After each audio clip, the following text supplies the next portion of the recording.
Well, Don Waddell moved. He made a trade. I am cautiously optimistic. Let's discuss on this bonus Locked On Blue Jackets.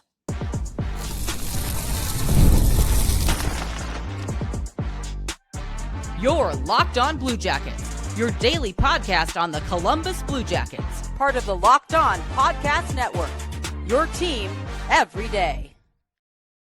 Hello, welcome to Locked On Blue Jackets, part of the Locked On Podcast Network, your team every day. I am, as always, your host, Jay Foster, here to give you the good, the bad, and the ugly about your favorite team and mine, the Columbus Blue Jackets. Before we get things started, if you haven't already listened to today's episode where I get kind of mad at Don Waddell for probably not doing anything, then go and listen to that, and then you can listen to this, where we are going to be much more upbeat. I like this trade, so if you haven't seen already, the Blue Jackets have traded a 2026 second-round pick, a 2027 third-round pick, and a 2028 fifth-round pick for forward Valeri Nichushkin from the Colorado Avalanche. This is a player that I liked a lot in the past when he was younger. He had some struggles, which we'll talk about in a second here, but he seems to have fallen into being a very reliable middle sixer for the Colorado Avalanche in the past couple of years. Only a couple of years removed from a 28-goal season, which is promising.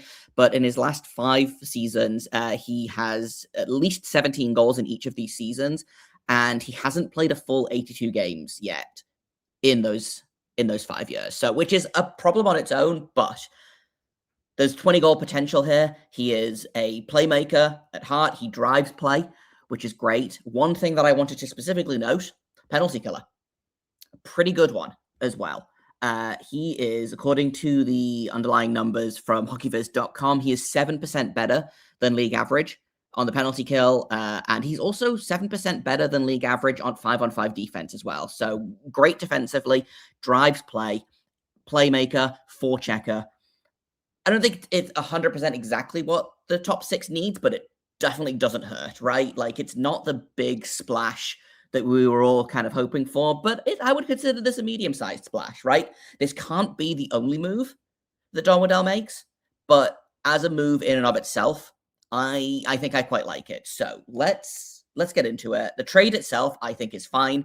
I was just talking on Twitter to someone about this, about, at the end of the day, picks are picks. At some point, you have to stop making picks and use them for something else. I would have liked potentially to try and keep hold of that second rounder, 43rd overall. You can get potentially a decent player there, but a third round pick is really kind of here nor there. It's for next year as well. And then that 2028 fifth round pick is basically non-existent to me. Like fourth and beyond, I feel like, yeah, sometimes you can get a gem, but it's a real, like, a fourth or fifth round pick could be anything. It could even be the player that you just traded it for, who is a known commodity right now, right?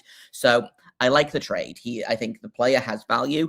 There are some question marks about the player, both on and off the ice, I think. But overall, I think this will be a good addition. It will be a good fit. I like that we've acquired another Russian to keep the Russians happy, and he is going to be, I think, a good addition to this squad. The downsides, he's 31 years old, and I know that I have spent like the past 2 weeks basically saying I don't want to add another 30-year-old. I don't want to add another 30-year-old, but here we are. I like the addition of this 31-year-old. His contract is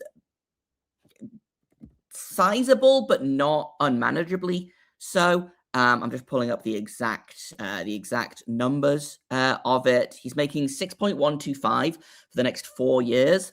As the cap goes up, obviously that will decrease. He has a 12-team no trade clause, so that's a very movable contract in a couple of years if it needs to be. I just have the thing is, I look at this and I'm like, man, I wish we hadn't done one or two other moves previously. So like the Garland trade, I don't love in light of picking up Nichushkin, but we'll see how that goes. Maybe they put on a line together and have some real success. So again, it's another older player, but he is a guy that I think can be a really decent addition to this team on the ice. He, again, defensively, very responsible, certainly capable of putting up points. In terms of just like where he looks at in terms of Micah on HockeyViz's numbers, he looks like he's maybe not declining yet, but is probably plateaued out into a very solid second liner. I think there's, like I said in, I don't remember if I said it earlier in this episode or if I said it in the short that should be available on YouTube now. He is a potential option on that top line. A playmaker, another Russian. I think you try him. If you don't get anyone else, you try him with Fantilli and Marchenko and see what happens. But like I said, I don't think this can be the only move that Don Waddell makes. I will say the downside to this, this likely takes us out of the running of being able to afford Jason Robertson without moving money the other way. So again, whether that's moving on from Dmitry Voronkov, who's making $4 million, but the Blue Jackets have $26 million in cap space right now, and I have kind of earmarked about 20 of that for Fantilli, Greaves, and Sillinger, right? Like those are the big ones. It also probably means that Marchment is out, which I don't mind. I think that you're going to get similar-ish production from Nichushkin with more defense, hopefully fewer penalties as well, which, you know my feelings on Mason Marchment, who I like a lot. You also know my feelings on his penalties. This season with the Avalanche, Nichushkin had 8 penalties. He took 8 penalties and drew 16, if I am doing my math correctly. So essentially, he draws 2 penalties for every one that he takes, which I'm a big fan of. And going back, he's pretty consistently solid at drawing penalties. So there was a couple of seasons ago where he took 1 single penalty and drew 11, right? He's pretty good at drawing penalties, which the Blue Jackets could certainly use as well. So I think this is a very reasonable upgrade for Mason Marchment. And I also think that he is going to be cheaper than Marchment as well. Again, I've said it. I think Marchment is probably looking at $7 to $8 million for 6 years plus. Nichushkin making just a shade over 6 for the next 4 seasons. So if you look at this as purely a Marchment upgrade, I think they've nailed it. Is this the big splash going forward? That's where we're going to have problems, right? There are a couple of things I want to mention kind of in the cons-ish side of things. I feel like I would be remiss if I didn't mention some of the off-ice stuff with Val Nichushkin, and people will probably get mad at me for it, but you take the good with the bad, right? Or the alleged bad. So we're going to take a quick break, and then we'll talk about some of the off-ice issues that I have some question marks about, and we'll also talk a little bit about how this can't be the only move that Waddell makes, but what is the next move after this. So that's coming up in just a second here on Locked On Blue Jackets, a bonus episode.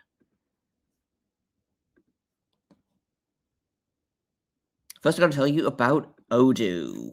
Running a business should not feel like you're trying to connect a bunch of systems that were never designed to work together. One app for accounting, one for inventory, another one for sales, and somehow none of them talk to each other. That is where Odoo comes in. Odoo is an all-in-one business management software that brings every part of your business together in one powerful platform. From sales and accounting to inventory and marketing, everything works in one place, helping your team move faster, stay organized, and focus on growing the business instead of managing software. The best organizations know that success isn't just about talent. It is about having everyone working towards the same goal. And that's true in sports, just like it is in business. Look at the Carolina Hurricanes. Everyone in that organization is they run that organization like the Navy, and it shows. And that's how they won the Stanley Cup, because everybody was marching in sync with each other. Great organizations win because operations matter, and that's why you should get Odoo. Try for free today at odoo.com/lockedon. That's odoo.com/locked on. Also, got to tell you about HIMS. ED is way more common than most guys think, and millions of men deal with it at some point. HIMS offers a simple, convenient way to take care of your health by connecting you with licensed healthcare providers online and giving you access to personalized treatment options from the comfort of your own home. There's no awkward appointments, there's no pharmacy lines, there is just a straightforward process designed to make getting care easier. Taking care of yourself shouldn't feel complicated, and HIMS makes the process private and easy to navigate. It's healthcare built around your schedule and your comfort. When someone's already uncomfortable about something, the last thing you want is to make it even more complicated to deal with, right? Having the ability to start online from home makes taking that first step much more manageable. So get simple online access to personalized, affordable hair care for ED, hair loss, weight loss, and more at hims.com/lockedonnhl. That's hims.com/lockedonnhl for your free online visit. hims.com/lockedonnhl. Prescription required. See website for details and important safety information. Sildenafil is the generic version of Viagra. Viagra is a registered trademark of Viatris Specialty LLC. Hims is not affiliated with or endorsed by Viatris.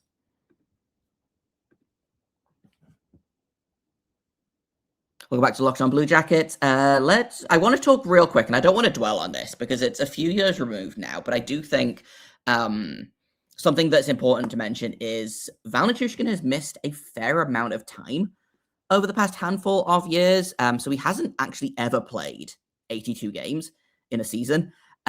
He played 72 this season, which is a good start, but last season he only played 43.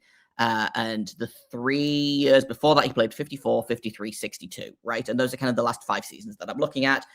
He played 79 his rookie season and 79 again in his 3rd season. But he's missed a lot of time with both injuries and also I believe he's had some substance abuse struggles. And I am not saying that this is a bad thing necessarily, right? Like there is no, like, it's not a moral failing to have substance abuse issues, right? He has acknowledged this. He's gone into the program. He has dealt with his issues, and it sounds like he's come out of it on the other side, right? He has missed a lot of time, right? Like I said, he hasn't played a full 82 games. He hasn't played almost a full season since 2015-16, right? Like it's been a lot of movement and a lot of in and out of the lineup.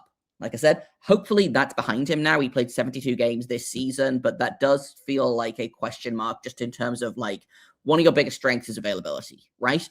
The other thing that I feel like I wanted to mention is the weird allegations from a few years ago of him. There was a woman in his hotel room that they had to call an ambulance for, and then she talked about how someone had taken her passport and stuff.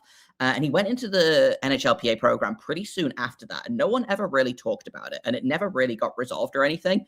But that does feel weird to me, and I don't know what to make of it necessarily, but I wanted to just kind of bring it up and make note of it, right? In terms of, I don't know what went on there, but it feels like I would be remiss to not mention that went down, right? Like that's a part of the player history. That's I don't know what went on there. I don't think we'll ever know. But by all accounts, Columbus is pretty focused on building both a good room and a talented room, a skilled room, right? And sometimes those things don't necessarily intersect. What I will say is one of the game's all-time good guys in Charlie Coyle played with Nichushkin last season, right? Or was on the same team as him last season. You've got to imagine that Waddell checked in. Similarly, Miles Wood as well. Miles Wood played with him for a couple of years. Like you've got to imagine that Don Waddell checked in on his character and, decided that bringing him in was not going to be a problem TM. And I don't know what kind of problem he might be, but you don't want to necessarily bring in a disruptor or a too big of an ego or anything like that. So my guess is that he did his due diligence on Nichushkin. And again, hopefully he'll be a pretty good addition to the team going forward. Here's my other issue with this trade is that is a fairly sizable chunk of the salary cap, unless they're planning on moving stuff out. And again, like I do wonder if the noise on Elvis picks up. There's chatter about moving him to potentially Edmonton. I feel like Toronto was in on Elvis for a minute there. Again, I don't know what's going on with Dmitry Voronkov, but he's consistently mentioned in trades. People keep talking about trading Kromachenko, but we're not going to get into that right now. We simply don't have the time. There are ways that he can acquire some more cap space here, right? But as it stands right now, they've got $26 million in cap space with 12 forwards and 6 defensemen signed and 1 goalie. So again, Jet Greaves is going to be the second goalie, but signing Greaves, Sillinger, and Fantilli, how much are you going to have left over? Like, if you can get them all done for 18, I would be thrilled with that. That gives you $8 million in cap space to potentially add a defenseman. And again, if you move Elvis, that gives you an extra 5.5-ish. If you move Voronkov, that gives you an extra 4. There's potentially another $9 million in cap space to play with there, right? To do stuff. And that, I believe, if my very quick math, that would give you about $15 million in cap space, but that would be really, really tight. So I think Jason Robertson, unless you can get him for less than what he wants, which is unlikely to happen.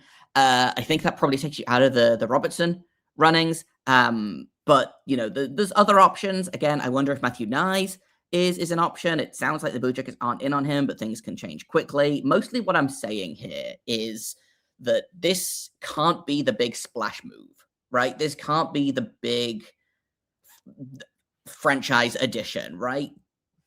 It's a good addition. I like it. This can't be the big difference maker because I don't think that this pushes the team forward enough, especially with all of the Werenski noise. Like he's out here, he's trying to prove to Werenski that we're serious about winning and that, we're serious about things happening.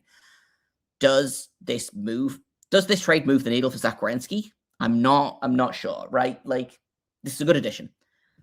I don't think it can be the big splash that this organization needs. I think there has to be another move. And again, I don't know what that other move is right now. Sounds like it's not going to be Robertson. Who else is an option? But overall, like I said, I like this move in a vacuum. I think he'll be a good addition. He brings a lot of what the Blue Jackets need in the top six, defense, playmaking. I think he'll be great on the penalty kill, which struggled mightily this season. And also, I don't buy into this as much as some people, but he's also a bigger guy, right? He is he's 6'4", 210, right? So he adds some size to that top six that people have been banging on about what they need because Connor Garland is small and Kent Johnson is small and Kromachenko is not the most physical player. There's your big physical top six winger. In addition to, all of the other things. So I'm going to go ahead. I'm going to cautiously give this trade a B, I think. A B grade. I'm going to downgrade that if it turns out that this is what he thinks their big move is and that they're going to be done now. But I don't know. It sounds like they're listening on the 14th overall pick still. Maybe there's something to be done there. Again, I don't know what. I don't know what the move is. And again, this really came out of nowhere, which I think was why I was so surprised that the Marchenko rumors have kind of leaked out and also the Werenski stuff has started leaking out because this has not been a leaky organization. So I'm curious to know what's going on. I saw someone joking earlier that there might be a mole in the organization that Don Waddell's trying to rat out with the Werenski smoke or whatever. But this kind of came out of nowhere.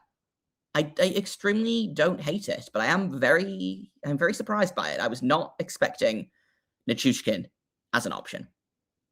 Another Russian joins the Blue Jackets. He is going to have to change his number though, because he wore 13 in Colorado, and that is not going to fly in Columbus. So we'll wait and see what happens there, and we'll wait and see if Don Waddell does anything else. I'm hoping so. I'm really hoping this is not the big move, but if it is a move, I like it.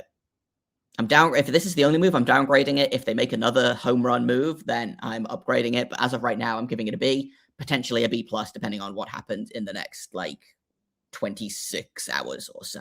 That's what I've got for this bonus episode. You might see me again tonight. You might not. We'll see. I'm Jay Foster. You can find me on, you can find the show on Twitter at @L_Blue Jackets. You can find the show wherever you get podcasts. You can find us on YouTube, all over the place.